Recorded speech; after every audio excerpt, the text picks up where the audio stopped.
നമ്മളിന്ന് കൺസർവേഷനുമായിട്ട് ബന്ധപ്പെട്ട കുറച്ച് കാര്യങ്ങൾ വളരെ വേഗത്തിൽ ഒന്ന് പറയുകയാണ്.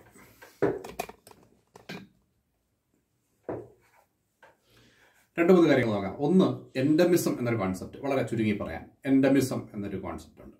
എന്താണ് എൻഡമിസം എന്ന് ചോദിച്ചാൽ നമുക്ക് വളരെ എളുപ്പത്തിൽ അറിയാം. ഒരു particular organism is said to be endemic if it cannot grow anywhere else in the world. ഒരു പർട്ടിക്കുലർ സ്ഥലത്ത് വളരുന്ന ഒരു ഓർഗാനിസത്തിന്, അത് ആനിമൽ ആവാം, ബേർഡ് ആവാം, പ്ലാന്റ് ആവാം, ഒരു പർട്ടിക്കുലർ ഓർഗാനിസത്തിന് ആ സ്ഥലത്തല്ലാതെ ലോകത്ത് മറ്റൊരിടത്തും വളരാൻ കഴിയുന്നില്ല എങ്കിൽ അത് നമ്മൾ എൻഡമിക് സ്പീഷീസ് എന്ന് പറയും. And the phenomenon is known as എൻഡമിസം. അപ്പോൾ ഇത് എന്ത് സവിശേഷത ആരുടേതാണ് എന്ന് നമുക്ക് വേണമെങ്കിൽ ചിന്തിക്കാം. ആ ജീവിയുടെ സവിശേഷതയാണോ, ആ പ്രദേശത്തിൻ്റെ സവിശേഷതയാണോ എന്നുള്ളത്. അവർക്ക് ഇതിൽ പരസ്പര ബന്ധം ആണ് എൻഡമിസം എന്ന് പറയുന്നത്. There is A mutual relationship between the organism and the environment. എന്തൊക്കെ കാരണങ്ങളാണ് അല്ലെങ്കിൽ എന്തൊക്കെ കാര്യങ്ങളാണ് ആ എൻഡമിസത്തിന് കാരണമായി തീരുന്നത് എന്നുള്ളത് വിശദമായിട്ട് പഠിക്കേണ്ടതാണ്. ചിലപ്പോൾ അവിടെയുള്ള മൈക്രോ ക്ലൈമറ്റ് ആയിരിക്കാം, ചിലപ്പോൾ അവിടെയുള്ള മൈക്രോ ഓർഗാനിസംസ് ആയിരിക്കാം, അല്ലെങ്കിൽ ആ എൻവയോൺമെന്റിലെ യുണീക്നെസ് ആയിരിക്കാം, അതല്ലെങ്കിൽ ആ ഓർഗാനിസത്തിൻ്റെ അഡാപ്റ്റേഷനിലുള്ള എന്തെങ്കിലും ഒരു പ്രത്യേകതയായിരിക്കാം.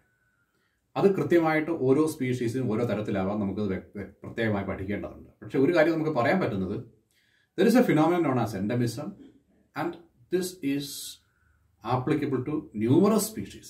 ഒന്നോ രണ്ടോ സ്പീഷീസ് കാണുന്നതോ തെറ്റിദ്ധാരണയോ അല്ല, നിരവധി സ്പീഷീസുകളിൽ ഈ പ്രത്യേകത കാണാൻ പറ്റും. And this characteristic is more predominant in the tropical species. നമുക്ക് വേണമെങ്കിൽ പറയാം, ഇപ്പം മഞ്ഞിൽ, കടുത്ത മഞ്ഞിൽ ജീവിക്കുന്ന ഓർഗാനിസംസിന് ചൂടുള്ളതിന് വരാൻ പറ്റില്ല എന്ന് പറഞ്ഞാൽ അതിനൊരു എൻഡമിസമായിട്ട് കണക്കാക്കേണ്ടതില്ല. കാരണം it is adapted to that particular environment. If we can provide that environment to the organism somewhere else, it can grow. That is not endemism. Endemism is that if we try to provide all the climatic factors or environmental characteristics to the organism somewhere else, even then it cannot grow. ഇതിനെയാണ് നമ്മൾ എൻഡമിസം എന്ന് പറയുന്നത്. അത് പല കാരണങ്ങൾ കൊണ്ടും ഉണ്ടാവാം. നിരവധി സ്പീഷീസുകൾ നമ്മൾ ഉദാഹരണമായിട്ട് പറയാറുണ്ട്. എൻഡമിക് ടു വെസ്റ്റേൺ ഘട്ട്സ് എന്ന് പറഞ്ഞാൽ വെസ്റ്റേൺ ഘട്ടിൽ മാത്രമേ വളരത്തുള്ളൂ.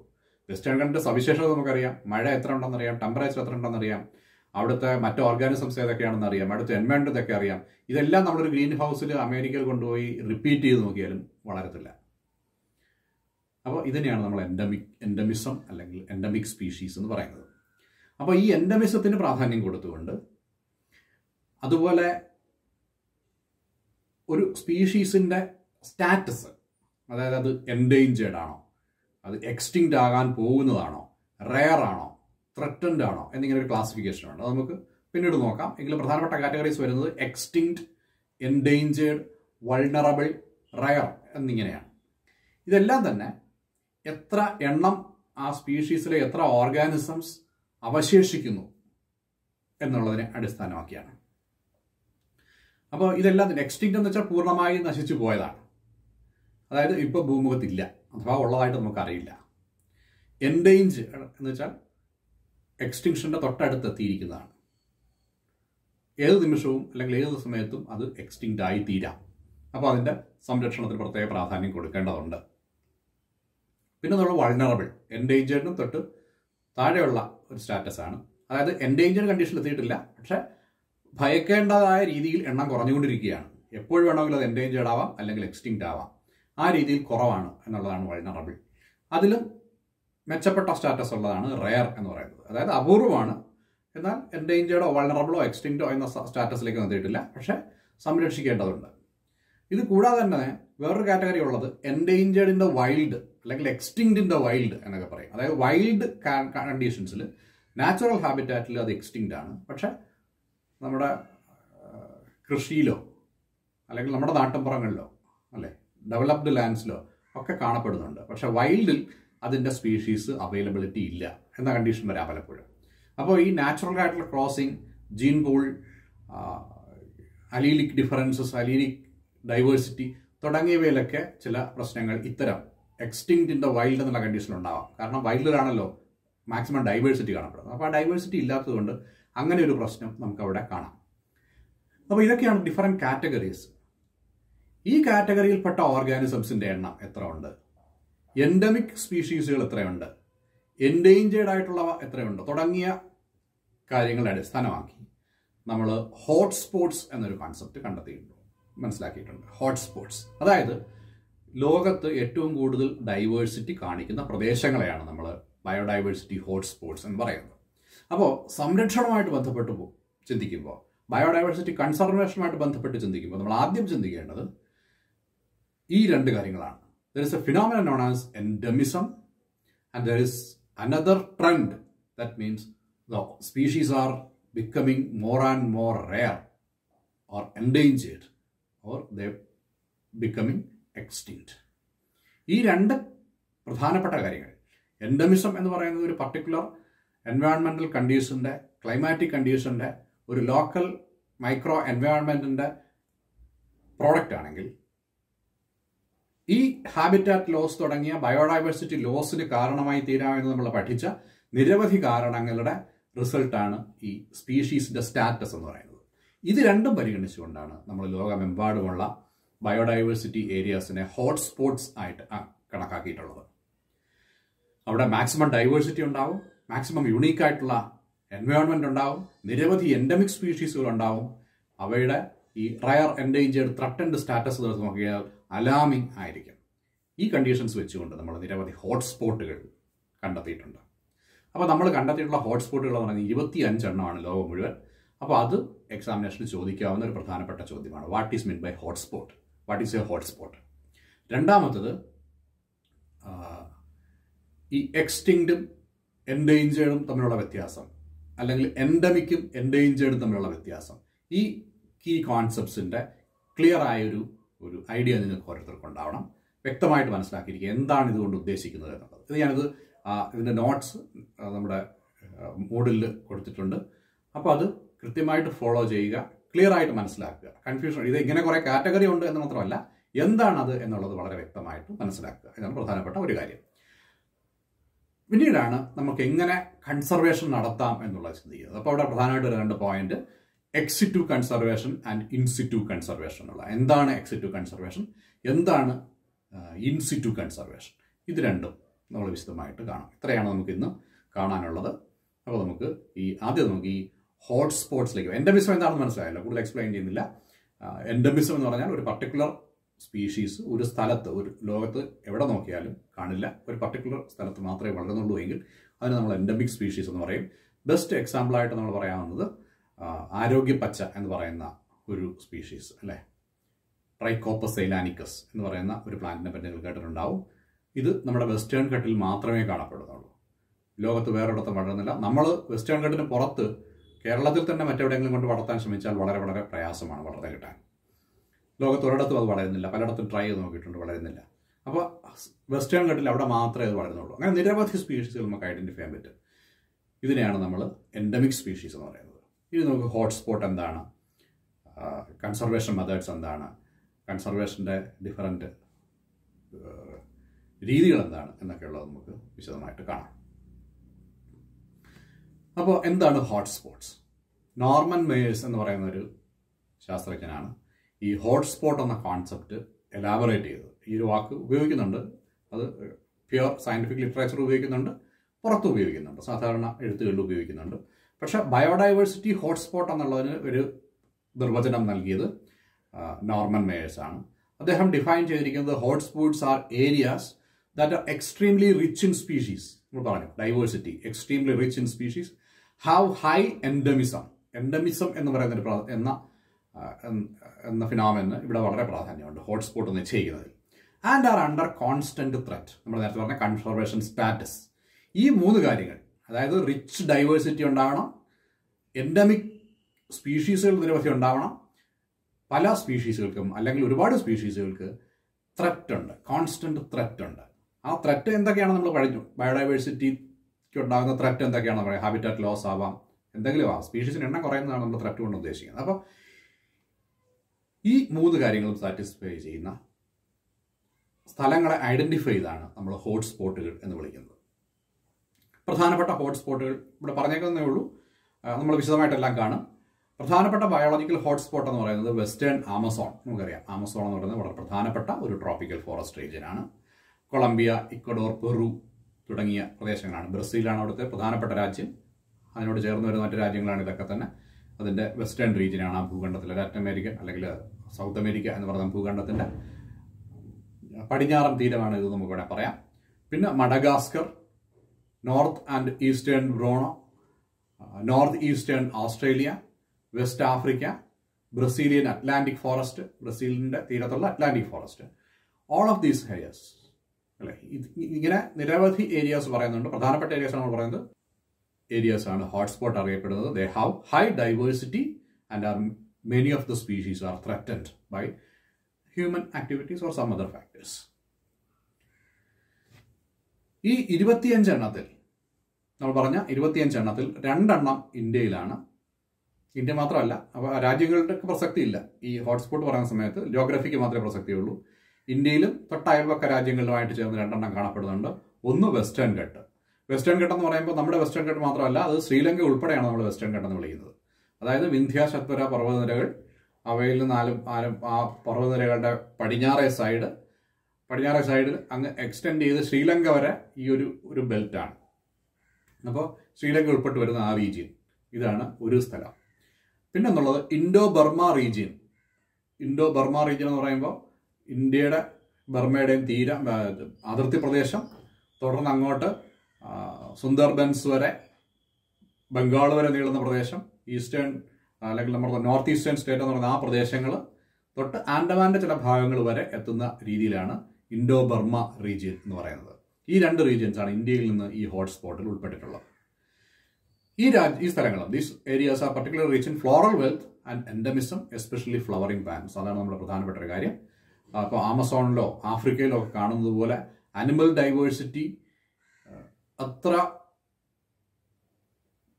പ്രാധാന്യമുള്ളതായിട്ട് നമ്മൾ കേൾക്കുന്നില്ല എങ്കിലും നിരവധി സ്പീഷീസ് നമുക്കുണ്ട്, പക്ഷെ അധികമായിട്ട് കേൾക്കുന്നില്ല. പക്ഷെ ഫ്ലവറിംഗ് പ്ലാന്റ്സിന്റെ ഡൈവേഴ്സിറ്റി നോക്കുമ്പോൾ ഈ 2 പ്രദേശങ്ങളും നിരവധി എൻഡമിക് സ്പീഷീസുകളാൽ സമ്പന്നമാണ് എന്ന് നമുക്ക് പറയാം.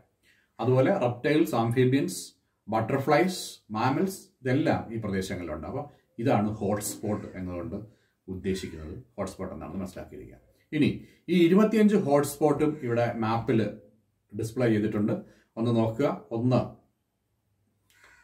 ട്രോപ്പിക്കൽ ആൻഡിസ് എന്ന് പറഞ്ഞാൽ ഈ പ്രദേശമാണ്. കാണാമല്ലോ, മാപ്പ് കാണാം. ഒന്നാമത്തെ ട്രോപ്പിക്കൽ ആൻഡിസ് പർവ്വതനിരകളെന്ന് പഠിച്ചിട്ടുണ്ടാവും കൊച്ചു ക്ലാസ്സുകൾ. ആൻഡിസ് മൗണ്ടൻസ് അത് ആണ് ഒരു പ്രധാനപ്പെട്ട റീജിയൻ. അതിൻ്റെ പ്രയോറിറ്റി അനുസരിച്ചാണ് കേട്ടോ ലിസ്റ്റ് കൊടുത്തേക്കുന്നത്.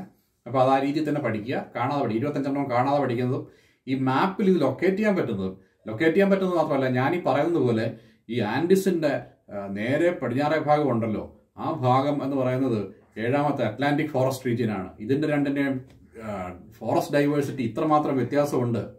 മെഡിറ്ററേനിയൻ പ്രദേശം, മെഡിറ്ററേനിയൻ ബേസ് എന്ന് പറയുന്നത് മെഡിറ്ററേനിയൻ സീയുടെ ചുറ്റുമായിട്ട് കാണപ്പെടുന്ന പ്രദേശമാണ്. അത് ഈ ഭാഗത്താണ് വരിക. ഓർത്ത് നോക്കൂ, അവിടെ നമുക്ക് ഇറ്റലിയും ഫ്രാൻസും ഒക്കെ കാണാൻ പറ്റും. എന്നൊക്കെ രീതിയിൽ സംസാരിക്കാനും മനസ്സിലാക്കാനും എക്സ്പ്ലെയിൻ ചെയ്യാനും പറ്റുന്നത് നിങ്ങളെ ഒരുപാട് സഹായിക്കും. പല ഇൻ്റർവ്യൂസിലും, ജനറൽ ആയിട്ടുള്ള ഇൻ്റർവ്യൂവിൽ പോലും എൻവയോൺമെൻറ്റൽ സ്റ്റഡീസിനെ പറ്റിയുള്ള അവയർനെസ് ഉണ്ട് എന്ന് പറയുന്നത് സ്ഥാപിച്ചെടുക്കാൻ വേറെ ഒന്നും വേണ്ട, ഈ ഒരു മാപ്പ് നന്നായിട്ട് കാണാതെ പഠിച്ചാൽ മതി. അപ്പോൾ ആ പ്രദേശങ്ങളൊന്ന് നോക്കി വെച്ചോളുക. മഡഗാസ്കർ പ്രദേശങ്ങൾ, ഇതാണ് മഡഗാസ്കർ എന്ന് പറയുന്നത്, ഇതാണ് 4 മാർക്ക് ചെയ്തിട്ടുണ്ട്. Indo Burma 5. ഇൻഡോ ബർമ എന്ന് പറയുന്നത് എവിടെയാണ്? ഇന്ത്യയുടെ ഈ പ്രദേശമാണ് ഇൻഡോ ബർമ എന്ന് പറയുന്നത്. അതുപോലെ കരീബിയൻ ഐലൻഡ്സ് എന്ന് പറയുന്നത് എവിടെയാണ്? ഒന്ന് ലൊക്കേറ്റ് വെച്ച് മനസ്സിലാവും. എന്താ, നോർത്ത് അമേരിക്കയുടെയും സൗത്ത് അമേരിക്കയുടെ ഇടയ്ക്ക് ഈ കാണുന്ന പ്രദേശമാണ് കരീബിയ എന്ന് പറയുന്നത്. കരീബിയൻ ഐലൻഡ്സ് എന്ന് പറയുന്നതാണ്. കരീബിയൻ ഐലൻഡ്സ് നിങ്ങൾക്ക് മനസ്സിലാവും ഏതാണ്? വെസ്റ്റ് ഇൻഡീസ് ഒക്കെ വരുന്നതാണ്. വെസ്റ്റ് ഇൻഡീസ് ഒക്കെ നമുക്ക് അറിയാവുന്ന സ്ഥലമാണ്. അപ്പോൾ കരീബിയൻ ഐലൻഡ്സ്. പിന്നെ അറ്റ്ലാന്റിക് ഫോറസ്റ്റ് റീജിയൻ, അത് Atlantic forest region of Brazil എന്ന് പറയുമ്പോൾ ഇവിടെ നമ്മൾ ട്രോപ്പിക്കൽ ആൻഡിസ് കണ്ടെങ്കിൽ അതിന്റെ നേരെ ഓപ്പോസിറ്റ് ഇവിടെയാണ് ബ്രസീലിന്റെ തീരപ്രദേശം വരുന്നത്. ഇത് അറ്റ്ലാന്റിക് ഓഷ്യനാണ്. അതിന്റെ തീരപ്രദേശത്ത് വരുന്ന 7 മാർക്ക് ചെയ്തിരിക്കാൻ നോക്കുക. അതാണ് അറ്റ്ലാന്റിക് ഫോറസ്റ്റ് റീജിയൻ എന്ന് പറയുന്നത്. 8 ഫിലിപ്പീൻസ് എന്ന് പറയുമ്പോഴേ നമ്മൾ ഓർക്കണം എവിടെയാണ്? ഇന്ത്യക്കും കിഴക്കാണ് അല്ലേ? ഇന്ത്യക്കും കിഴക്ക്, വിയറ്റ്നാമിന്റെ അടുത്തായിട്ട് ഇവിടെ ഫിലിപ്പീൻസ് കിടക്കുന്നു. ഫിലിപ്പീനികൾ നമുക്കറിയാം, ഒരുപാട് പേര് നമ്മളെപ്പോലെ നമ്മുടെ അതേ സ്വഭാവ സവിശേഷതകളും ശാരീരിക പ്രകൃതിയും തൊഴിൽ സംസ്കാരം ഒക്കെ ഉള്ളവരാണ് ഫിലിപ്പീൻസുകാർ. ഗൾഫിൽ ഇന്ത്യ കഴിഞ്ഞാൽ പിന്നെ ഏറ്റവും കൂടുതൽ കേരളീയർ കഴിഞ്ഞാൽ, ഇന്ത്യ എന്ന് പറയണ്ട, മലയാളികൾ കഴിഞ്ഞാൽ പിന്നെ ഏറ്റവും കൂടുതൽ കാണപ്പെടുന്നത് ഫിലിപ്പീൻ തൊഴിലാളികളാണ്. അപ്പോൾ ഈ ഫിലിപ്പീൻസ് ഇവിടെ കിടക്കുന്നത് നമുക്കറിയാം. അതുപോലെ സക്കുലൻ കരു എന്ന് പറയുന്നത്, സക്കുലൻ കരു എന്ന് പറയുന്നത് ആഫ്രിക്കയുടെ തന്നെ മുനമ്പിലാണ് അല്ലേ. ഇതാണ് എന്താണ് ഗുഡ് ഹോപ്പ് മുനമ്പ് എന്ന് നമ്മൾ പറയുന്നത് അല്ലേ. ഈ ആഫ്രിക്കയിൽ നിന്ന്, ഈ യൂറോപ്പിൽ നിന്ന്, ഈ പ്രദേശങ്ങളിൽ നിന്ന് ഈ ഗുഡ് ഹോപ്പ് മുനമ്പ് ചുറ്റിയാണ് നമ്മുടെ വാസ്കോ ഡ ഗാമ ഇങ്ങോട്ട് വന്നത്, പോർട്ടുഗലിൽ നിന്ന് ഇങ്ങനെ വന്നത്. അപ്പോൾ ഈ മുനമ്പ് ചുറ്റി ഇപ്പുറത്ത് കയറാൻ പറ്റത്തുള്ളായിരുന്നു. അതാണ് ഏറ്റവും വലിയ സാഹസമായിട്ട് കണക്കാക്കുക. അപ്പോൾ ഈ മുനമ്പിനോട് ചേർന്ന് കാണുന്ന പ്രദേശമാണെന്ന് പറയുന്നത് സക്കുലൻ കരു എന്ന് പറയുന്നത്. വിശദമായിട്ട് വായിക്കാൻ നിങ്ങൾക്ക് കണ്ടോ. അപ്പോൾ അത്രയും ഡീറ്റെയിൽ ആയിട്ട് പോകുന്നില്ല. ഈ ഓരോ പ്രദേശത്തിൻ്റെയും സവിശേഷതകൾ, അവിടുത്തെ സ്പീഷീസ് ഒക്കെ എടുത്ത് പഠിച്ചു കഴിഞ്ഞാൽ നമുക്കൊരു സിവിൽ സർവീസ് പ്രിപ്പറേഷൻ പോലെ ആവും. പക്ഷേ അത്രയും നമ്മൾ വിശദമായിട്ട് പോകുന്നില്ല. നമ്മുടെ BSc നിലവാരം അനുസരിച്ച് നമ്മുടെ ക്വസ്റ്റ്യൻ പേപ്പറൊക്കെ മനസ്സിൽ വെച്ചുകൊണ്ട് ഒരുപാട് പോകേണ്ട ആവശ്യമില്ല. നമ്മൾ ഇക്കോസിസ്റ്റത്തിൽ ഫോറസ്റ്റ് ടൈപ്പിനെ പറ്റി വളരെ വിശദമായിട്ട് കണ്ടു. അതുപോലെ ഈ 25 സ്ഥലത്തെയും പറ്റി പഠിക്കാമെങ്കിൽ വളരെ രസകരമായ പഠനമായിരിക്കും. പക്ഷെ നമുക്കത് സമയമില്ല, അതുകൊണ്ട് നമ്മൾ വേഗത്തിൽ പോവുകയാണ്. ഇത്രയും മനസ്സിലാക്കിയിരിക്കുക. പിന്നെ 10 മീസോ അമേരിക്ക. മീസോ അമേരിക്ക പറയുമ്പോൾ പേര് കേൾക്കുന്നവർ അറിയാം, അമേരിക്കയുടെ ഇടയ്ക്ക് വരുന്നതായിരിക്കും അല്ലെ. നോർത്ത് അമേരിക്കയ്ക്കും സൗത്ത് അമേരിക്കയും ഇടയ്ക്ക് വരുന്ന പ്രദേശമാണ് മീസോ അമേരിക്ക. ഇവിടെ തന്നെ കിടക്കുന്നു. അത് നമ്മുടെ കരീബിയൻ ഐലൻഡ്സിന്റെ ഒരു പ്രദേശമാണെന്ന് നമുക്ക് പറയാം. അതുപോലെ മീസോ അമേരിക്ക, ഇതാണ് മീസോ അമേരിക്ക, ഓർക്കണേ. മീസോ അമേരിക്ക ഇവിടെയാണ്. ഇതിന്റെ ഓപ്പോസിറ്റ് ഇപ്പുറത്തെ വശത്താണ്, കിഴക്ക് വശത്താണ് കരീബിയൻ ഐലൻഡ്സ്. പിന്നെ സൗത്ത് വെസ്റ്റ് ഓസ്ട്രേലിയ, അത് നമുക്കറിയാം, ഇവിടെയാണ് സൗത്ത് വെസ്റ്റ് ഓസ്ട്രേലിയ എന്ന് പറയുന്നത്. 12 mountains of south central China, ചൈനയുടെ റീജിയൻസ്. പിന്നെ Polynesia, western Ecuador, west African forest, ഇതൊക്കെ ഈ പ്രദേശങ്ങളിലായിട്ട് വരും. വെസ്റ്റ് ആഫ്രിക്കൻ ഫോറസ്റ്റ് ആണ്, ഇത് ഈ ഭാഗത്തായിട്ട് വരും. അതുപോലെ വെസ്റ്റേൺ ഘട്ട്സ് ആൻഡ് ശ്രീലങ്ക, അതാണ് 18ാമത്തേതാണ് വെസ്റ്റേൺ ഘട്ട്സ് ആൻഡ് ശ്രീലങ്ക, ഇന്ത്യയിൽ വരുന്ന 2ാമത്തെ ഭാഗം. ഇൻഡോ ബർമ കഴിഞ്ഞാൽ പിന്നെ വെസ്റ്റേൺ ഘട്ട്സ് ആൻഡ് ശ്രീലങ്ക, ഇത്രയും പ്രദേശമാണ് വരുന്നത്. അപ്പോൾ ഈ 2 പ്രദേശങ്ങളാണ് ഇന്ത്യയിലുള്ളത്. പിന്നെ കാലിഫോർണിയ ഫ്ലോറിസ്റ്റിക് പ്രൊവിൻസ്. കാലിഫോർണിയ പറയുമ്പോൾ US-ന്റെ ഭാഗമാണ്, US-ന്റെ കാനഡയുടെ ഭാഗം. ഇതാണ് കാലിഫോർണിയ ഫോറസ്റ്റിക് പ്രൊവിൻസ് എന്ന് പറയുന്നത്. കാലിഫോർണിയ നമ്മൾ പഠിച്ചതാണ്, ഇവിടെ ഫോറസ്റ്റ് പറഞ്ഞിരുന്നു അല്ലേ. ലോസ് ആഞ്ചലസ് നഗരത്തിന്റെ സമീപത്തായിട്ട് കാണപ്പെടുന്ന ഫോറസ്റ്റ് ആണ് ഇവിടെ കൂടുതൽ കാണപ്പെടുന്നത് നമ്മൾ പറഞ്ഞിരുന്നു. അതുപോലെ ന്യൂസിലാൻഡ് ഇവിടെ ഇങ്ങേറ്റ കിടക്കുന്നു. ഓസ്ട്രേലിയക്ക് ഇപ്പുറത്തായിട്ട് ന്യൂസിലാൻഡ് ഇവിടെ കിടക്കുന്നു. സെൻട്രൽ ചിലി വീണ്ടും നമ്മൾ അങ്ങോട്ട് പോകുന്നു, ബ്രസീലിൽ പോവുകയാണ്. ഇതാണ് ചിലി എന്ന് പറയുന്നത്, അർജന്റീനയുടെ പടിഞ്ഞാറൻ തീരം. ഇതാണ് ചിലി എന്ന് പറയുന്നത്. അന്റാർട്ടിക്കയിൽ പോകാൻ വേണ്ടി ചിലിയിൽ നിന്നാണ് വിമാനം കയറേണ്ടത് അല്ലേ.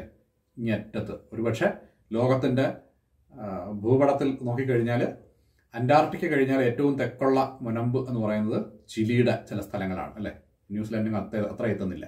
അപ്പോൾ ചിലിയുടെ ചില സ്ഥലങ്ങളാണ്. അപ്പോൾ ചിലി ഒരു പ്രധാനപ്പെട്ട സ്ഥലമാണ്. പിന്നെ കോക്കാസസ് എന്ന് പറയുന്നത് ഇവിടെ ഒരു അറിയാമോ, റഷ്യയ്ക്കും യുറേഷ്യ, ഇറാനും റഷ്യയ്ക്കും ഇടയ്ക്കായിട്ട് വരുന്ന ഒരു പ്രദേശമാണ് കോക്കാസസ് എന്ന് പറയുന്നത്. നോക്കുക എവിടെയാണ്, 23 എവിടെയെങ്കിലും കാണും. നോക്ക്, ഇതാണ് ഇവിടെ നോക്കും. ഈ വലിയ പ്രദേശം എന്ന് പറയുന്നത് റഷ്യയാണ്. ഈ പ്രദേശം എന്ന് പറയുന്നത് ഇറാന്റെ ഭാഗങ്ങളായിട്ട് വരും. അതായത് ഇറാൻ എന്ന് പറയുമ്പോൾ ഗൾഫ് റീജിയനാണ്. അപ്പോൾ ഈ ഏഷ്യയ്ക്കും യൂറോപ്പിനും ഇടയ്ക്കായിട്ട് കാണപ്പെടുന്ന യൂറേഷ്യൻ റീജിയൻ എന്ന് പറയുന്നത് റഷ്യയുടെ ഭാഗമാണ്. പക്ഷേ ഇത് കോക്കാസസ് റീജിയൻ. അപ്പോൾ ഇതാണ് 23. കോക്കാസസ് എന്ന് പറയുന്നത് വളരെ പ്രധാനപ്പെട്ട ഒരു റീജിയനാണ്, ഡൈവേഴ്സിറ്റി കാണിക്കുന്ന ഒരു റീജിയനാണ്. അപ്പോൾ പിന്നെ Malaysia, Guinean forest of west Africa, ആഫ്രിക്കയുടെ ഗിനിയൻ ഫോറസ്റ്റ് എന്ന് പറയുന്നത് ഈ പ്രദേശം വരും. നമ്മൾ നേരത്തെ ഓർത്താണ്, ഇതാണ് ഉഗാണ്ട തുടങ്ങിയ പ്രദേശങ്ങൾ, അതിനോട് ചേർന്നുള്ള പ്രദേശമാണിത്. നമ്മൾ അവിടെ മരുഭൂമിയൊക്കെ പറഞ്ഞ സമയത്ത് പറഞ്ഞിരുന്നു അല്ലേ, സഹാറയൊക്കെ പറഞ്ഞ സമയത്ത് പറഞ്ഞിരുന്നു. അപ്പോൾ ഈ പ്രദേശമാണ് നമ്മൾ Guinean forest of west Africa. അപ്പോൾ ഇത്രയും വിശദമായിട്ടും വിശാലമായിട്ടും അവിടുത്തെ ഇനി ഡൈവേഴ്സിറ്റി പഠിക്കാം. ഓരോ ഹോട്ട്സ്പോട്ടിലെയും ഓരോന്ന് ഹോട്ട്സ്പോട്ടായി തീരുന്നത് എന്തുകൊണ്ട് എന്നുകൂടെ പഠിച്ചു കഴിഞ്ഞാൽ വളരെ വിശദമായ പഠനമായി. എങ്കിലും ഈ സ്ഥലങ്ങളെന്ന് പേരെങ്കിലും ഓർത്തിരിക്കുക. 2 എണ്ണം ഇന്ത്യയിലാണ് എന്നുള്ളതും വളരെ കൃത്യമായിട്ട് ഓർത്തിരിക്കുക. അപ്പോൾ ഇതാണ് ഹോട്ട്സ്പോട്ട് എന്ന് നമുക്ക് പറയാനുള്ളത്. ഏറ്റവും പ്രധാനമായിട്ട് വരുന്ന ലിസ്റ്റ് ഞാൻ ഇവിടെ 1 കൊടുക്കുന്നുണ്ടെന്നേ ഉള്ളൂ. പക്ഷേ നമ്മൾ വിശദമായിട്ട് എല്ലാം പറഞ്ഞു കഴിഞ്ഞു. അപ്പോൾ ഓർത്തിരിക്കേണ്ട ഇത്രയെങ്കിലും ഓർത്തിരിക്കുക. 1-2 കുറേയെങ്കിലും എഴുതാം, ഒരു 5-6 എഴുതാൻ പറ്റുന്ന രീതിയിൽ ഓർത്ത് വയ്ക്കുക, ഒരു 4 മാർക്കിന് ചോദിച്ചാൽ. അപ്പോൾ India one of the 12 mega diversity countries in the world. ഈ 25 നമ്മൾ പറഞ്ഞെങ്കിലും ഒരു കൺട്രിയിൽ തന്നെ പലതുണ്ട്. അങ്ങനെ നോക്കുമ്പോൾ ഈ 12 ആണ് ഇന്ത്യയുടെ സ്ഥാനം ഈ ബയോഡൈവേഴ്സിറ്റി കൺട്രീസ് നോക്കുമ്പോൾ. അപ്പോൾ 47,000 പ്ലാന്റ്സും 81,000 അനിമൽസും ചേർന്ന് വളരെ ഡൈവേഴ്സിറ്റി കാണിക്കുന്ന പ്ലാന്റ്സ് അല്ല, പ്ലാന്റ് സ്പീഷീസ് ആണ് ഉദ്ദേശിക്കുന്നത്. ഇത്രയധികം സ്പീഷീസ് ഡൈവേഴ്സിറ്റി ഉള്ള ഒരു രാജ്യമാണ് ഇന്ത്യ എന്ന് പറയുന്നത്. അപ്പോൾ ഡൈവേഴ്സിറ്റി കൺസർവേഷന് വേണ്ടി നിരവധി സ്ട്രാറ്റജീസ് നമ്മൾ കൈവരിക്കുന്നുണ്ട്. അപ്പോൾ നമ്മൾ 2 റീജിയനെ പറ്റി വിശദമായിട്ട് പറഞ്ഞിട്ടുണ്ടെന്നേ ഉള്ളൂ. ഇതുപോലെ നമുക്ക് 25 വേണമെങ്കിൽ ചെറിയ നോട്ടാക്കി പഠിക്കാം. പക്ഷേ ഞാൻ 2 മാത്രമേ പറഞ്ഞിട്ടുള്ളൂ. Eastern Himalayas, north eastern India തൊട്ട് എൻഡമിസം ഒരുപാട് കാണപ്പെടുന്ന പ്രദേശമാണ് ഇതെന്ന് പറയുന്നത്. ഹ്യൂമൻ ഇന്റർവെൻഷൻ ഒരു പ്രധാനപ്പെട്ട ഫാക്ടറായിരുന്നു ഇവിടുത്തെ ബയോഡൈവേഴ്സിറ്റി ലോസിന്. നോർത്ത് വെസ്റ്റേൺ റീജിയൻ എന്ന് പറയുന്നത് നിരവധി ബൊട്ടാണിക്കൽ റയർ പ്ലാന്റ്സിന്റെ സ്ഥലമാണ്. പ്രത്യേകിച്ച് സാപ്രിയ ഹിമാലയാന ഒരു സ്പീഷീസ് ഓർത്തിരിക്കാൻ വേണ്ടി ഞാൻ പറയുന്നുള്ളതേ ഉള്ളൂ. ഏറ്റവും പ്രധാനപ്പെട്ട ഒരു സ്പീഷീസ് ആണ്. പാരസൈറ്റിക് ആൻജിയോസ്പേം ആണ്. It is endemic species. വളരെ അപൂർവമായിട്ട് മാത്രമേ ഇപ്പോൾ കണ്ടുമുട്ടുന്നുള്ളൂ. അതായത് ഏകദേശം അതൊരു എൻഡേഞ്ചേർഡ് അല്ലെങ്കിൽ എക്സ്റ്റിങ്ക്റ്റിന്റെ സമീപത്തെത്തി നിൽക്കുന്ന ഒരു സ്പീഷീസ് ആണ് നമുക്ക് മനസ്സിലാക്കാം. നിരവധി മറ്റ് ടൈപ്പുകൾ ആൾനസ്, മഗ്നോലിയ, ബെറ്റുല തുടങ്ങിയ നിരവധി സ്പീഷീസുകൾ ഇവിടെ കാണപ്പെടുന്നുണ്ട്. അതുപോലെ വെസ്റ്റേൺ ഘട്ടം എന്ന് പറയുമ്പോൾ പ്രധാനപ്പെട്ട 2 പ്രധാനപ്പെട്ട സ്ഥലങ്ങൾ അഗസ്ത്യമല ഹിൽസ് എന്ന് പറയുന്നത് നമ്മുടെ പടിഞ്ഞാറൻ നമ്മുടെ കിഴക്കൻ തീരം, Agasthyamala hills, silent Valley national park തുടങ്ങി നിരവധി ഫോറസ്റ്റ് റീജിയൻസ് ഉള്ള സ്ഥലമാണ് വെസ്റ്റേൺ ഘട്ട്സ് എന്ന് പറയുന്നത്. ഇത് 1972-85 ഇടയ്ക്ക് ഡിക്ലൈൻ കാണിച്ചു. പക്ഷേ 80-ന് ശേഷം നമ്മൾ കൺസർവേഷൻ സ്റ്റാർട്ട് ചെയ്തു. 27% വനഭൂമിയിൽ നിന്ന് കേരളത്തിന്റെ വനഭൂമി 30% ഉയർന്നുകൊണ്ടിരിക്കുകയാണ്. വെസ്റ്റേൺ ഘട്ട് മുഴുവൻ വീണ്ടും പുനരുദ്ധരിച്ചുകൊണ്ടിരിക്കുന്നു. അതുകൊണ്ട് പിന്നീട് നഷ്ടം ഉണ്ടായിട്ടില്ല. അപ്പോൾ ഇത് ഓർത്തിരിക്കേണ്ട 2 റീജിയൻസ് ആണ്. ഹോട്ട്സ്പോട്ട്സ് ഏതൊക്കെ, ഇന്ത്യയിലെ ഹോട്ട്സ്പോട്ട്സ് ഏതൊക്കെ, അതിന്റെ പ്രസക്തി എന്ത് എന്നുള്ള കാര്യം വളരെ വ്യക്തമായിട്ട് മനസ്സിലാക്കിക്കൊള്ളാം. ഇനി നമ്മൾ കൺസർവേഷനിലേക്ക് കിടക്കുകയാണ്. ബയോഡൈവേഴ്സിറ്റി കൺസർവേഷൻ എന്നുള്ളത്. ബയോഡൈവേഴ്സിറ്റി കൺസർവേഷൻ നമുക്ക് 2 തരം മെത്തേഡ്സ് ഉണ്ട്. ഒന്ന് ഇൻസിറ്റു കൺസർവേഷൻ. ഇൻസിറ്റു കൺസർവേഷനും എക്സിറ്റു കൺസർവേഷനും. എക്സിറ്റു, ഇൻസിറ്റു ഇത് രണ്ടും വളരെ ക്ലിയർ ആയിട്ട് ചോദിക്കാവുന്നതാണ്. എന്താണ് ഇൻസിറ്റു കൺസർവേഷൻ?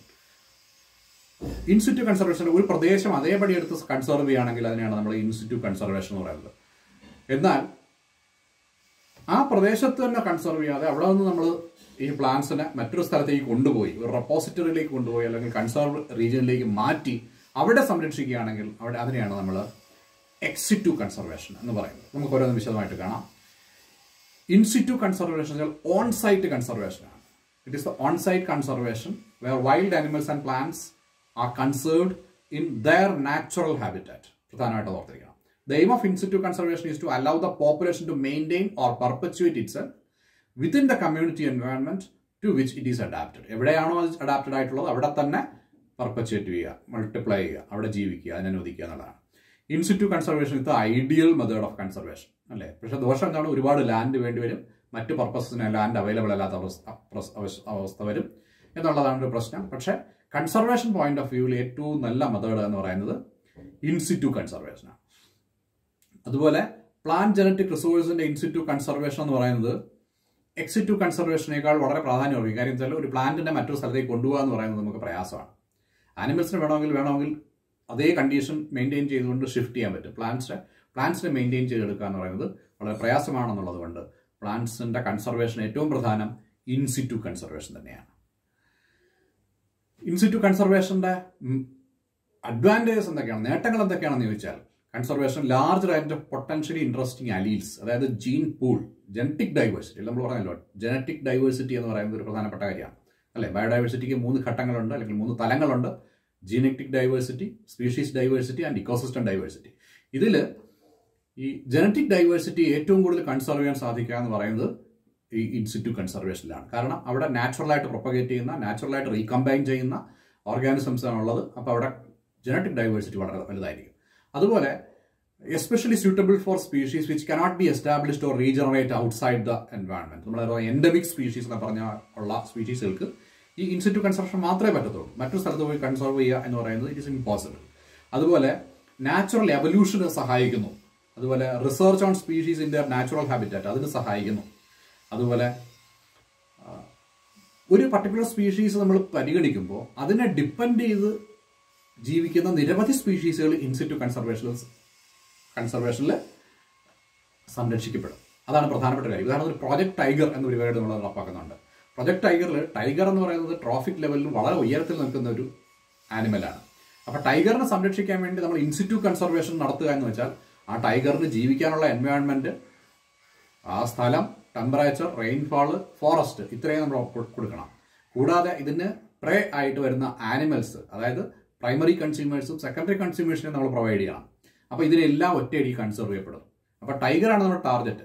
അതേസമയത്ത് എക്സിറ്റ് ടു കൺസർവേഷൻ മെത്തേഡ് വഴി ടൈഗേഴ്സിനെ പിടിച്ചുകൊണ്ട് പോയി വേറൊരു കൂട്ടിലിട്ട് ഇറച്ചി കൊടുത്ത് വളർത്തുകയാണെന്നുണ്ടെങ്കിൽ we cannot say that all these എൻവയോൺമെന്റൽ കമ്പോണൻസ് ആർ കൺസേർഡ്. അപ്പോൾ അതാണ് പ്രധാനപ്പെട്ട ലാസ്റ്റ് പോയിന്റ് ആയിട്ട് നമ്മൾ പറഞ്ഞേക്കുന്നത്. It assures protection of other species that are dependent on the species under consideration. അതൊരു പ്രധാനപ്പെട്ട പോയിന്റാണ്. അപ്പോൾ എന്തൊക്കെയാണ് ഈ ഇൻസിറ്റു കൺസർവേഷന് വേണ്ടി നമുക്ക് ചെയ്യാൻ കഴിയുക, അല്ലെങ്കിൽ ഏതൊക്കെ മെത്തേഡാണ് നമ്മൾ ഉപയോഗിക്കുക? ഉദാഹരണത്തിന് നിങ്ങൾക്ക് ഓരോന്നായിട്ട് ചിന്തിക്കാം. ഇപ്പോൾ സൂ എന്ന് പറയുന്നത് ഇൻസിറ്റു കൺസർവേഷൻ മെത്തേഡാണോ? നിങ്ങളൊന്ന് ചിന്തിക്കും, ഇതൊന്ന് ആലോചിച്ച് നോക്കാം. ഓരോന്നായിട്ട് നിങ്ങളൊന്ന് ആലോചിച്ച് നോക്കാം. സീഡ് ബാങ്ക് ഇൻസിറ്റു ആണോ? ഇൻസിറ്റു കൺസർവേഷൻ ആണോ സീഡ് ബാങ്ക്? സീഡ് ബാങ്ക് എന്ന് പറഞ്ഞാൽ എന്താ ഉദ്ദേശിക്കുന്നത്? സീഡ് കിടക്കുന്നിടത്ത് തന്നെ കൺസർവ് ചെയ്യുന്നതാണോ? അല്ലല്ലോ, സീഡ് എടുത്തുകൊണ്ട് വരുന്നതല്ലേ. സീഡ് പറക്കി കൊണ്ടുവന്ന ഒരു സ്ഥലത്ത് സൂക്ഷിച്ച് വയ്ക്കുന്നതല്ലേ, അത് ഇൻസിറ്റു ആണോ? അക്വേറിയം ഇൻസിറ്റു കൺസർവേഷൻ ആണോ? ഒരു ലാൻഡ്, ഒരു ലേക്ക് അതേപടി കൺസർവ് ചെയ്യുകയാണെങ്കിൽ നമുക്ക് ഇൻസിറ്റു കൺസർവേഷൻ എന്ന് പറയാം. പക്ഷേ അവിടുന്ന് മത്സ്യങ്ങളെ പിടിച്ച് കൊണ്ടുവന്ന് വേറൊരു സ്ഥലത്ത് വളർത്തുന്നതല്ലേ അക്വേറിയം. അപ്പോൾ അത് ഇൻസിറ്റു കൺസർവേഷൻ ആണോ? അല്ലേ, അക്വേറിയം ഇൻസിറ്റു അല്ല. നാഷണൽ പാർക്ക് ശരിയാണ്. നാഷണൽ പാർക്ക് എന്ന് പറയുന്നത് അതേ സ്ഥലത്ത് തന്നെ കൺസർവ് ചെയ്യുന്നതാണ്. അക്വേറിയം അല്ല.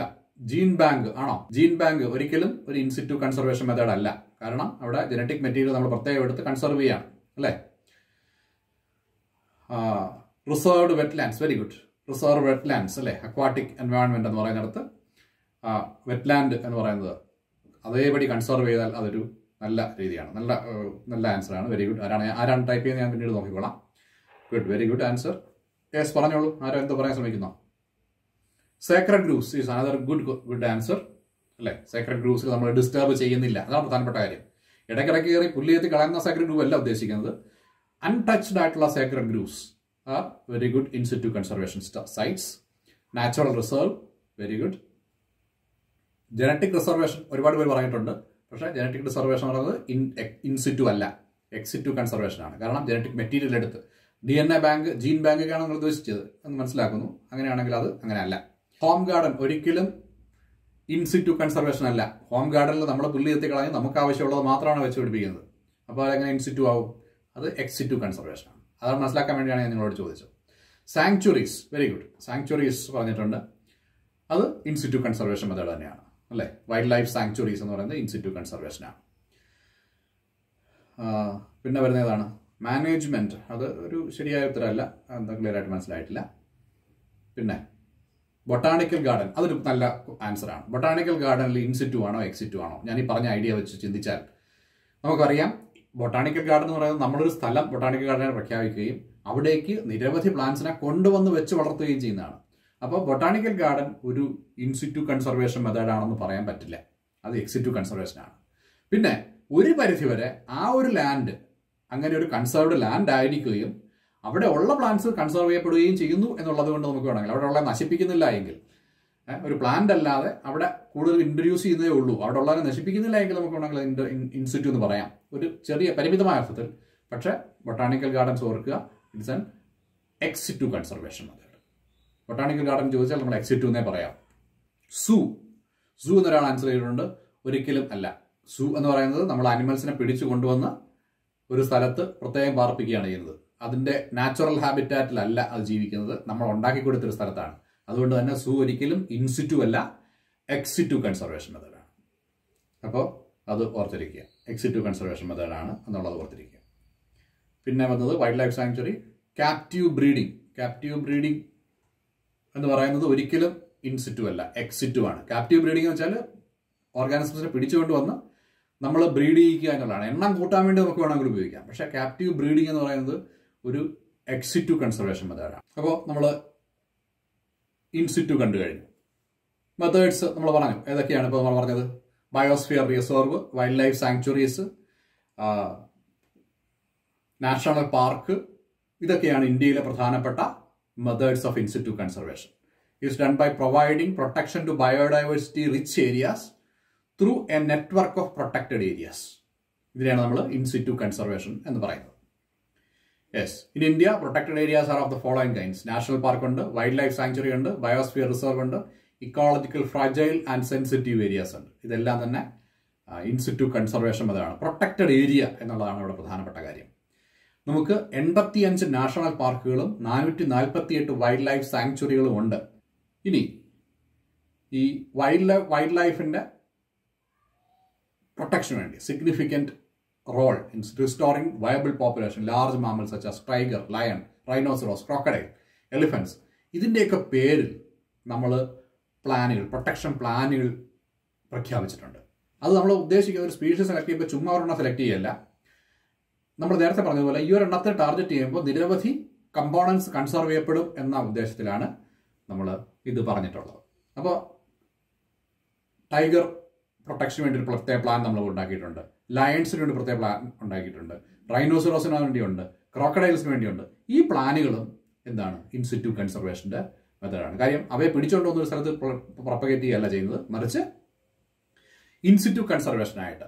ഇപ്പോൾ ടൈഗർ റിസർവ് ആയിട്ട് പ്രഖ്യാപിച്ചു കഴിഞ്ഞാൽ ടൈഗറിനെ ആണ് ടാർഗറ്റ് ചെയ്യുന്നതെങ്കിലും അവിടെയുള്ള എല്ലാ സ്പീഷീസും കൺസർവ് ചെയ്യപ്പെടും എന്നുള്ളത് കൊണ്ട് ഇതും പ്രധാനപ്പെട്ട ഒരു കൺസർവേഷൻ മെത്തേഡാണ്. അപ്പോൾ നമുക്ക് ഓരോന്നായിട്ട് നോക്കാം. നമ്മൾ പറഞ്ഞ ഏതൊക്കെയാണ്? ബയോസ്ഫിയർ റിസർവ് എന്ന് പറയുന്നത് biosphere reserves are protected areas meant for preserving genetic diversity in various biomes. The concept of biosphere reserve was evolved by UNESCO. Man and biosphere programme എന്നൊരു പ്രോഗ്രാം അനൗൺസ് ചെയ്യപ്പെട്ടു 1976 അല്ലേ? Man and biosphere programme. അത് നമ്മൾ international ഇനിഷ്യേറ്റീവ്സിന്റെ കൂട്ടത്തിൽ പറയും 1976. അപ്പോൾ അന്നാണ് ഈ ബയോസ്ഫിയർ റിസർവ് എന്ന രീതിയിൽ വന്നത്. 57 ബയോസ്ഫിയർ റിസർവ് ലോകമെമ്പാടും കണ്ടെത്തിയിരുന്നു. അതിൽപ്പെട്ടതാണ് നമ്മുടെ ബയോസ്ഫിയർ റിസർവും എന്നുള്ളത് ഓർത്തിരിക്കുക. പിന്നീട് നിരവധി ബയോസ്ഫിയർ റിസർവുകൾ പിന്നീട് വന്നു. ബയോസ്ഫിയർ റിസർവിന് ഒരു പ്രത്യേക സ്ട്രക്ചർ ഉണ്ട്. ഒരു 4 റീജിയൻസ് നമുക്ക് കാണാം. ഒരു കോർ സോൺ ഉണ്ടാവും, പിന്നെ ഒരു ബഫർ സോൺ ഉണ്ടാവും, പിന്നെ ഔട്ടർ മോസ്റ്റ് റീജിയനിൽ നമ്മൾ ട്രാൻസിഷൻ സോൺ എന്നുണ്ടാവും. അപ്പോൾ നിയമം മൂലം ഈ ഓരോ പ്രദേശത്തുമുള്ള മനുഷ്യന്റെ ഇടപെടൽ നിയന്ത്രിച്ചിട്ടുണ്ട്. ഇത് ഒരു വലിയ പ്രശ്നമായിട്ട്, സാമൂഹിക പ്രശ്നമായിട്ട്, രാഷ്ട്രീയ പ്രശ്നമായിട്ടൊക്കെ ഉയർന്നു വന്നിട്ടുണ്ട് പിന്നീട്. കാരണം അവിടെ മരം മുറിക്കാനോ വിറക് ശേഖരിക്കാനോ കൃഷി ചെയ്യാനോ ഒന്നും പറ്റില്ല ഈ ഓരോ ഘട്ടങ്ങളും കഴിയുമ്പോൾ. അതൊരു ലോക്കൽ പ്രശ്നമായിട്ട് മാറി. എങ്കിലും ബയോസ്ഫിയർ റിസർവ് എന്ന് പറയുന്നത് ഈ കൺസർവേഷൻ അതിനടുത്തുള്ള ഏറ്റവും നല്ല മികച്ച ഒരു മെത്തേഡായിട്ട് കണക്കാക്കപ്പെട്ടിട്ടുണ്ട്. പ്രധാനപ്പെട്ട ബയോസ്ഫിയർ റിസർവ് എന്ന് പറയുന്നത് ഇതൊക്കെയാണ്. 10 എണ്ണമാണ് നമുക്കുള്ളത്. സുന്ദർബൻസ് തൊട്ട് അഗസ്തിമല ബയോസ്ഫിയർ റിസർവ് ആണ് ഏറ്റവും അവസാനമായിട്ട് ഡെവലപ്പ് ചെയ്തത്. അത് 2016 പൂർണ്ണമായിട്ടും അത് പ്രവർത്തനക്ഷമമായത്. അഗസ്തിമല ബയോസ്ഫിയർ റിസർവ് കേരളത്തിലും തമിഴ്നാട്ടിലായിട്ടും കിടക്കുന്നു. ഒരെണ്ണം കൂടെ ഉണ്ട്, അത് ഇതുവരെ പ്രഖ്യാപിക്കപ്പെട്ടില്ല. ഛത്തീസ്ഗഡിലും മധ്യപ്രദേശിലും കൂടെ ചേർന്നിട്ട് അത് 2019 പ്രഖ്യാപിക്കപ്പെടേണ്ടതായിരുന്നു. പക്ഷേ നമുക്കറിയാമല്ലോ ഈ കാലഘട്ടത്തിലുണ്ടായ മാറ്റങ്ങൾ മൂലം അതിൻ്റെ സ്റ്റാറ്റസ് ഇപ്പോൾ എന്താണെന്ന് എനിക്ക് കൃത്യമായിട്ട് അറിയില്ല. അപ്ഡേറ്റ് ചെയ്യുന്നതനുസരിച്ച് നിങ്ങൾക്ക് തരുന്നതാണ്. ഇത്രയാണ് നമ്മുടെ ബയോസ്ഫിയർ റിസർവ്. അതുപോലെ നാഷണൽ പാർക്ക് എന്ന് പറയുന്നത്, national park is a reserve of land usually owned by a national government. It is a tract of land which is declared public property to preserve and develop the purpose of recreation and culture. അതാണ് പ്രധാനപ്പെട്ട കാര്യം. Biosphere റിസർവിലേക്ക് entry വളരെ restricted ആണെങ്കിൽ നമുക്ക് national പാർക്കുകളിലേക്ക് conservation ഉണ്ട്. അവയെ disturb ചെയ്യാതെ നമുക്ക് അവിടെ പോവുകയും ട്രക്ക് ചെയ്യുകയും റിക്രിയേഷനും കൾച്ചറൽ ആക്ടിവിറ്റീസും ചെയ്യുകയും ചെയ്യാം. അപ്പോൾ അതായത് അവിടുത്തെ ആദിവാസി സമൂഹങ്ങൾക്ക് അവിടെ തന്നെ താമസിക്കാം, അവിടെ നിന്ന് വിറകും മറ്റും ശേഖരിക്കാം, നോൺ വുഡ് ഫോറസ്റ്റ് പ്രോഡക്ട്സ് ശേഖരിക്കാം. എന്നാൽ കൺസർവേഷനെ യാതൊരു വിധത്തിലും ബാധിക്കാൻ പാടില്ല എന്നുള്ളതേ ഉള്ളൂ. ഹ്യൂമൻ ആക്ടിവിറ്റീസ്, പൊല്യൂഷൻ ഇതൊന്നും പാടില്ല. പക്ഷെ നമുക്ക് സന്ദർശനങ്ങളാവാം. National parks are protected areas in IUCN category 2. അതൊരു ലോ അനുസരിച്ചുള്ള ഒരു കാറ്റഗറീസ് ആണ്. നമുക്ക് 85 നാഷണൽ പാർക്കുകളുണ്ട്. 38,024 സ്ക്വയർ കിലോമീറ്റർ കവർ ചെയ്യുന്നുണ്ട്. അത് 1.16% of geographical area of the country ആണ്. ഇന്ത്യയുടെ 1% മേൽ പ്രദേശം നമ്മൾ നാഷണൽ പാർക്കായിട്ട് പ്രഖ്യാപിച്ചിട്ടുണ്ട്. അതുപോലെ ഫസ്റ്റ് പ്രൊട്ടക്റ്റഡ് ഏരിയ എന്നുള്ളത് ഒരു ഓർത്തിരിക്കുക പേര്. Yellowstone national park in California was the first national park declared as per this resolution. ഇന്ത്യയിൽ എന്ന് പറയുന്നത് ഹെയ്ലി നാഷണൽ പാർക്ക് എന്നറിയപ്പെട്ടിരുന്ന, ഇന്ന് നമ്മൾ ജിം കോർബറ്റ് നാഷണൽ പാർക്ക് എന്ന് വിളിക്കുന്ന, ജിം കോർബറ്റ് നിങ്ങൾക്ക് അറിയാമായിരിക്കും അല്ലേ? അദ്ദേഹത്തിന്റെ കഥയും അദ്ദേഹത്തിന്റെ പുസ്തകങ്ങളും വളരെ പ്രശസ്തമാണ്.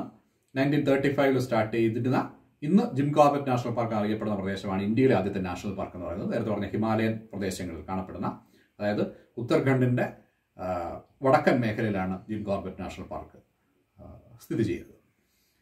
നാഷണൽ പാർക്ക്, പ്രധാനപ്പെട്ട നാഷണൽ പാർക്ക് ഇതൊക്കെയാണ്: കാസിരംഗ, ഗിർ അല്ലെ, ബന്ദിപ്പൂർ, പെരിയാർ, കൻഹ, കോർബറ്റ്, രത്തംബോർ, സരിസ്ക അല്ലെ. ഇതെല്ലാം അതിന്റെ ഒരു പർട്ടിക്കുലർ ഓർഗാനിസത്തെ കൺസർവ് ചെയ്യുന്നുണ്ട് അവിടെ. അത് നമ്മൾ ലിസ്റ്റ് ചെയ്തിട്ടുണ്ട്. ഇതെല്ലാം ഞാൻ നിങ്ങളുടെ മൂഡിൽ ക്ലാസ് റൂമിൽ ഇടുന്നുണ്ട്. അപ്പോൾ അതിനകത്ത് ലിസ്റ്റായിട്ട് നോട്ടായിട്ട് വായിക്കാവുന്നതാണ്. ഈ വീഡിയോടൊപ്പം അത് ഞാനിവിടെ കൊടുക്കുന്നുണ്ട്. പിന്നെ സൈലന്റ് വാലി എന്ന് പറയുന്നത് നമ്മൾ കേരളത്തിന്റെ പ്രസ്റ്റീജായ ഒരു സ്ഥലമായിട്ട് വളരെ കണക്കാക്കുന്ന സ്ഥലമാണ്. It is A small national park.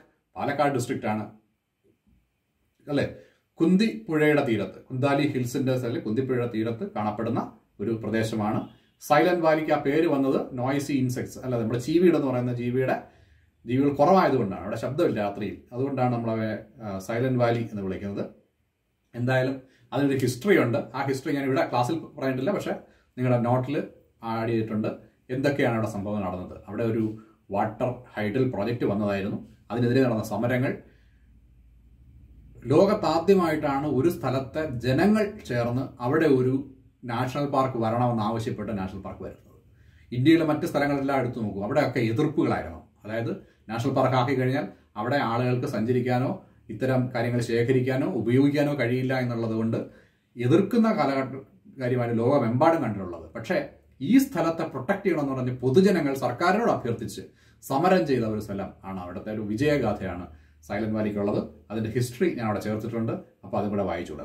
പരീക്ഷയ്ക്കൊന്നും ചോദിക്കില്ല സൈലന്റ് വാലി എവിടെ അല്ലെങ്കിൽ പ്രസക്തി എന്ത്, നാഷണൽ പാർക്കിന്റെ പേരെന്തെങ്കിൽ ചോദിക്കത്തുള്ളൂ, അല്ലെങ്കിൽ അവിടെ പ്രൊട്ടക്ട് ചെയ്തിരിക്കുന്ന ആനിമൽസും പ്ലാന്റ്സും ഏതെന്നുള്ളത് ചോദിക്കത്തുള്ളൂ.